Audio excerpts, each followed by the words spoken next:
नमस्कार दोस्तों। आज का जो हेडलाइंस है, गिरना ज़रूरी है, मार्केट फॉल टुडे। दोस्तों, अगर बारिश ना गिरती तो हमें फसल कहाँ से मिलती? अगर बिजली ना गिरती तो कुदरत की ताकत का पता हमें कैसे चलता? अगर हम साइकिल से ना गिरते तो हमें साइकिल सीखने का मज़ा नहीं आता। अगर पेड़ से सेब ना गिरता तो न्यूटन को पता ही नहीं चलता उस लॉ का। अगर झरना ना गिरता तो हमें कुदरत की खूबसूरती का नज़ारा देखने को नहीं मिलता। जीवन में इंसान को कभी-कभी गिरना भी ज़रूरी होता है दोस्तों, ताकि उठाने के लिए जो हाथ आते हैं, उनसे हमें पता चलता है कि अपने कौन है और पराये कौन है। नमस्कार दोस्तों, आज की इस वीडियो में हम आज बात करने वाले हैं आज के मार्केट फॉल के बारे में। तर मित्रांनो, आता शेरोशायरी थोडीशी बंद करतो आणि आजच्या या व्हिडिओला सुरुवात करतोय. जर तुम्ही 2 दिवसापूर्वीचा माझा जर व्हिडिओ पाहिला असेल, तर त्या व्हिडिओमध्ये पुढील 4 महिन्यांचा रोडमॅप या व्हिडिओमध्ये तुम्हाला मी इंडिकेशन दिलं होतं, की मार्केट पडण्याची शक्यता आहे आणि तो एरिया मी इथं मार्क करून दाखवला होता, की हा जो एरिया आहे, या एरियामध्ये इथून मार्केट पडण्याची शक्यता आहे. आज जे मार्केट पडलं त्याच्यामध्ये बँक निफ्टीचा जो काही रोल होता तो मेजर रोल होता किंवा बँक निफ्टीमुळे ही निफ्टी खाली आली असं आपण म्हणू शकतो. जर आजचा बँक निफ्टीचा जर आज विचार केला, तर आज 21,750 च्या आसपास त्याने हाय मारला आणि ओपन झाली होती आणि हाय साधारण 60 पर्यंत 60-63 पर्यंत गेला होता आणि त्याच्यानंतर 200 21,492 म्हणजे 21,500 च्या आसपास लो आणि क्लोजिंग आपल्याला पाहायला मिळाली. हा एरिया होता कारण मी तुम्हाला इंडिकेशन सांगितलेत, की लोअर हायचा जो काही पॅटर्न तयार झालेला आहे, तो पॅटर्न आपल्याला इंडिकेट करतो, की मार्केटला सेलर कुठं ॲक्टिव्ह आहेत. ज्या एरियामध्ये अशा प्रकारचे पॅटर्न बनतात, त्या मध्ये मार्केट पडण्याची शक्यता असते. बऱ्याच लोकांना असं वाटतं, की अरे मार्केट पडलं की धाकधूक होते. एकतर सगळ्यात महत्त्वाचं काय, की मार्केट ऑल टाईम हायला आहे. अशा वेळी आपल्याला काय करायचं असतं, थोडंसं डिफेन्सिव्ह मोडमध्ये जायचं असतं आणि तिथं थोडं बचावात्मक पवित्रा घ्यायचा असतो. आता असं बिलकुल नाहीये, की मार्केट पडलं म्हणजे सगळेच स्टॉक पडतात असे काही नाहीये. जर तुम्ही आज काही स्टॉक जर बघितले, तर त्याच्यामध्ये खूप मोठ्या प्रमाणामध्ये झालेली दिसते किंवा बायिंग आलेली दिसते. इथं सुलाचा स्टॉक जर बघितलं बघा 2 दिवसांमध्ये सुला 500 वरून 660 पर्यंत गेला. आज मार्केट पडलेलं असताना हा स्टॉक गॅप अप झाला आणि कंटिन्युअस त्याच्यामध्ये अपट्रेंड होता. आता मार्केट पडल्यानंतर किंवा सगळ्यात पहिले आपण हे बघूया, की मार्केटमध्ये नक्की काय होऊ शकतं. आता डेलीचा विचार केला, तर डेलीमध्ये माझ्यासाठी या 3 सपोर्ट लेव्हल आहे 21,380. इथं मी ते नोट केलेलं आहे 21,380 या लेव्हलला एक मार्केट सपोर्ट घेऊ शकतं. कारण इथला हा जो एरिया आहे हा ऑलरेडी इथं त्याच्या आसपास मार्केट आहे. त्याच्यामुळे याला आपण सपोर्ट एरिया म्हणू शकत नाही आत्ताच. कारण मे बी जर गॅप डाउन किंवा थोडंसं वर ओपन होऊन ते इथपर्यंत येऊ शकतं.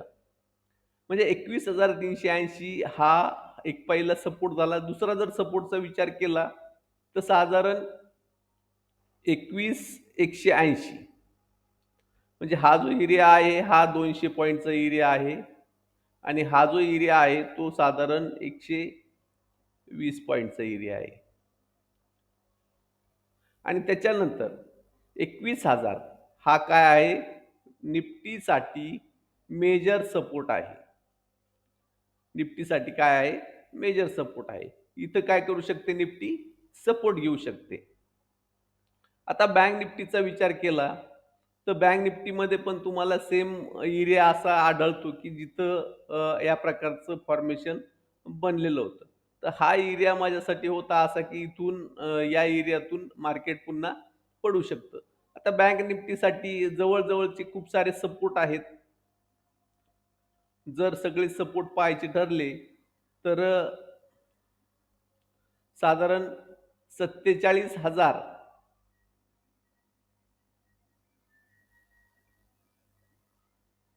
280 ते 200 हा एक सपोर्ट आहे. त्यानंतर 47,040 हा एक सपोर्ट आहे. त्यानंतर 46,900 चा एक सपोर्ट आहे. आणि इथं एक सपोर्ट जनरेट झालेला आहे. तो आहे 47,750 आणि 46,500 हा त्याच्यासाठी मेजर सपोर्टचं काम करेल. म्हणजे आता बघा, जर उद्या मार्केट पडलं, म्हणजे उद्या जर पुन्हा रेड कॅन्डल इथं बनली, तर परवा दिवशी पुन्हा ग्रीन कॅन्डल बनणार हे लक्षात असू द्या. जर उद्या मार्केट पडलं, जर उद्या बँक निफ्टी पडली, तर परवा दिवशी पुन्हा इथं ग्रीन कॅन्डल बनवू शकते, मोठी ग्रीन कॅन्डल बनवू शकते. हे लक्षात घ्यायचं. आणि जर इथं या एरियामध्ये सपोर्ट घेतला आज, उद्या. उद्या जर इथं सपोर्ट घेतला आणि वरच्या बाजूला जर एखादी कॅन्डल बनली, तर परवा दिवशी मार्केट पडणार. म्हणजे उद्याचा आणि परवाचा दिवस हा एकमेकांच्या अपोझिट असण्याची दाट शक्यता आहे. सेम तुम्हाला निफ्टीमध्ये पण मी उद्या सांगेल, की उद्या काय कॅन्डल बनते त्यानुसार मी उद्या सांगेल तुम्हाला, की अ, निफ्टीमध्ये आपल्याला काय बघावं लागेल किंवा निफ्टीमध्ये काय होऊ शकतं. आता हा झाला एक पार्ट. नंबर 2, मार्केट पडल्यानंतर आपल्याला जी भीती वाटते किंवा असं वाटतं, की अरे मार्केट पडायलाच नाही पाहिजे. तर असं म्हणणं फार चुकीचं आहे.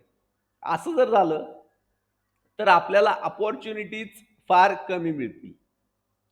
मार्केट पडणं खूप गरजेचं आहे. मार्केट जर पडलं, तरच काय होणार आपल्याला अपॉर्च्युनिटी मिळत जाणार.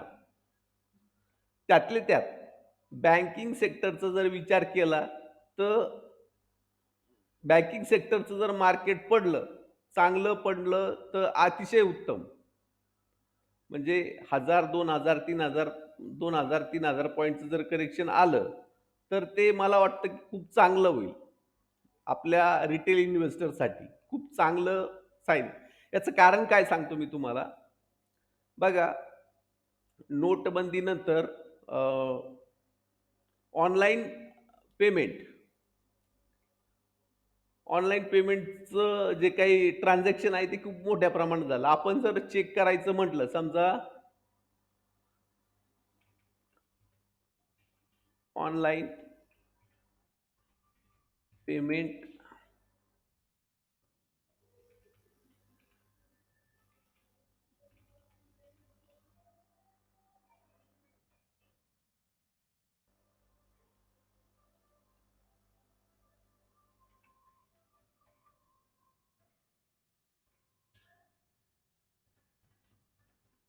In India, year on year India.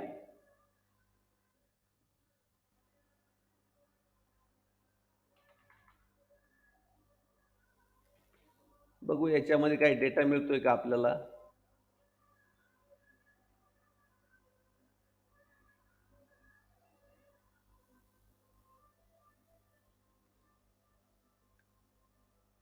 ठीक आहे, याच्यामध्ये बघूया आपण.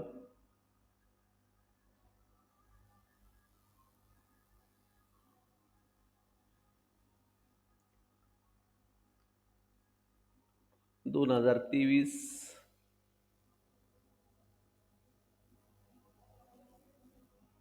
स्टॅट जर पाहायला मिळाल्या, तर आपल्याला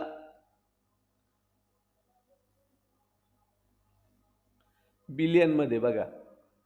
2021, 2022, 2023 तर या स्टेट तुम्हाला दिसतायत आणि 18 पासून 14 बिलियन पासून तर 114 बिलियन पर्यंत 100 पट 100 10 पट त्याच्यामध्ये काय झाली? वाढ झाली 10 पट. 14चं झालं 140. आता याचा फायदा तुम्हाला काय सांगतो, की पूर्वी आपलं जे आपण जे कॅशमध्ये व्यवहार करत होतो, तर बँकेतला जो पैसा होता, तो सगळा पैसा काय असायचा? मार्केटमध्ये असायचा. आणि आता काय झालंय, की आपण कॅशमध्ये कुठलंच ट्रान्झॅक्शन करत नाही. म्हणजे बँकेतून पैसे बँकेतच जातात. म्हणजे तुमच्याकडचे पैसे माझ्याकडं बँकेतच असतात. या बँकेकडून त्या बँकेकडे जातात. म्हणजे बँकेकडे काय झालंय, की जे काही कॅश आहे, ती कॅश मोठ्या प्रमाणामध्ये अवेलेबल होते. त्याच्यानंतर आपण ऑनलाईन जी खरेदी करतो, यू-पी-आयद्वारा जी काही क्यूआर कोडच्या आधारे जे काही आपण स्कॅन करून पैसे देतो. तर पूर्वी जे आपण कॅशमध्ये ट्रान्झॅक्शन करत होतो, तर तो पैसा पूर्वी सगळेच लोकं बँकेत जमा करत होते असं नाहीये. तर काय व्हायचं, काही लोकं ते कॅशमध्येच ठेवायचे. आता काय होतं, ऑनलाईन ट्रान्झॅक्शनमुळं जवळपास 50% पैसा डायरेक्ट बँकेत जातो, म्हणजे व्यवहारातला. याचा बेनिफिट काय होतो, की अ, तुम्हाला किंवा मला जी काही फायनान्शियल ज्या काही कंपन्या आहेत, म्हणजे बँक असतील किंवा फायनान्स करणाऱ्या कंपन्या आहेत, तर यांच्याकडे खेळतं भांडवल हे मोठ्या प्रमाणामध्ये अ, राहतंय. आणि या भांडवलामुळं काय होतंय, की त्यांना त्यांचे जे काही ग्रोथ करण्यासाठी जो काही फंड असेल किंवा ज्या काही त्यांचे प्लॅन असेल, ते त्यांना करणं अधिक सोपं गेलंय. त्याच्यामुळं काय होतं, जी-डी-पी पण वाढते. आता तो आपला भाग नाहीये जी-डी-पीचा. इम्पोर्टंट काय आहे, की आपल्यासाठी इम्पोर्टंट काय आहे, की फायनान्स कंपनी किंवा बँकांचे जे काही स्टॉक आहे, त्याच्यामध्ये आपल्याला याचा खूप फायदा होणार आहे. त्याच्यामुळे जर बँक निफ्टी पडली चांगली, तर ती खूप चांगली गोष्ट आहे आपल्यासाठी. आपल्याला लोअर लेव्हलला काय होणार आहे, त्याच्यामध्ये स्टॉक खरेदी करायला आपल्याला चान्स मिळणार आहे. त्याच्यामुळं जर पडत असेल मार्केट तर ते एक चांगली अपॉर्च्युनिटी आहे. पडलं तर पडू द्या. त्याच्यामधून आपल्याला नक्कीच काही ना काही चांगलं मिळणार आहे. तर उद्यासाठी एक गोष्ट लक्षात राहू द्या, की उद्या जर बँक निफ्टी जर खाली गॅप डाउन ओपन झाली साधारण 100, 150, 200 पॉइंट साधारण या रेंजमध्ये एक 300च्या आसपास 100, 150, 200 पॉइंट जर झाली, तर ती तिथून वरती जाणार. जर फ्लॅट ओपन झाली, तर खाली येणार. त्यानंतर जर उद्या बँक निफ्टी खाली आली, तर परवा दिवशी बँक निफ्टी वर जाणार किंवा उद्या जर बँक निफ्टीमध्ये बायिंग आली, तर परवा दिवशी बँक निफ्टीमध्ये सेलिंग येणार. तर हा व्हिडिओ तुमच्या थोडंसं माइंडसेटमध्ये असू द्या, की काय होणार आहे मार्केटमध्ये. तर जर व्हिडिओ आवडला तर लाईक करा, शेअर करा, सबस्क्राईब करा. थँक यू अँड जय हिंद.